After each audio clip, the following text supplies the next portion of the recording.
Wakazi wa kaunti ya Kajiado sasa wana kila sababu ya kutabasamu baada ya mradi wa maji kuanzishwa katika kaunti hiyo, mradi huo ukitarajiwa kuwasaidia wakazi zaidi ya 5,000 kupata maji bila kuwalazimu kusafiri masafa marefu kutafuta bidhaa hiyo muhimu.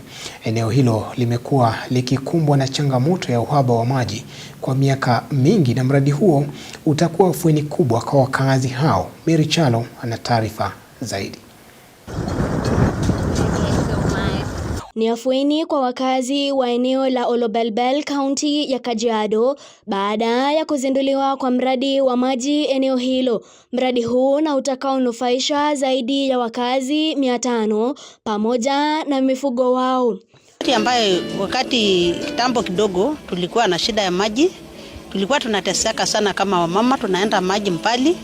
Mtu unaenda kubeba 20 liters kwa mgongo ama unaendesha mapunda the whole day, unatembea unashughulikia hiyo kazi moja, unakuja kama umechoka na hakuna kitu kingine unaanza kufanya. Hii community imekuwa na shida ya maji kwa muda mingi sana. Mimi tangu kuzaliwa tumekuwa tukitumia maji pamoja na ng'ombe, pamoja na nyani msituni, pamoja na wanyama wote wa pori. Lakini kwa leo tuko na milestone kubwa kwamba leo tunashuhudia maji safi, maji ambayo ni sufficient kwa matumizi ya binadamu. Kwa miaka kadhaa, wakazi wa maeneo hayo wamekuwa wakihangaika kwa kukosa maji, ikiwalazimu kutembea umbali wa kilomita 20 kusaka maji hata ya kunywa. Kwa miaka mingi, miaka 30 na zaidi, hii kijiji imekuwa na shida kubwa sana ya maji. Katika Kajiado Central huwa inaongoza katika shida ya maji.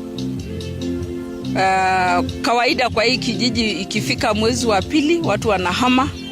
Ikifika pia mwezi wa 9 mifugo na watu wanahama kwa sababu ya ukosefu ya maji. Pia tunatazamia kina mama kulima mboga katika shamba hili ambayo tulipewa na county government na ili wapate chakula kwa sababu ya jamii.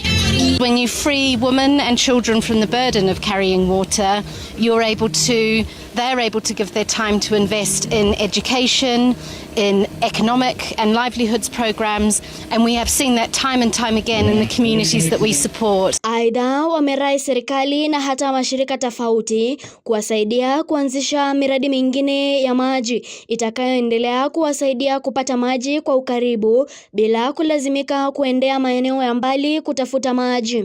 Sisi tukiwa watu wa area hii tumeshukuru sana.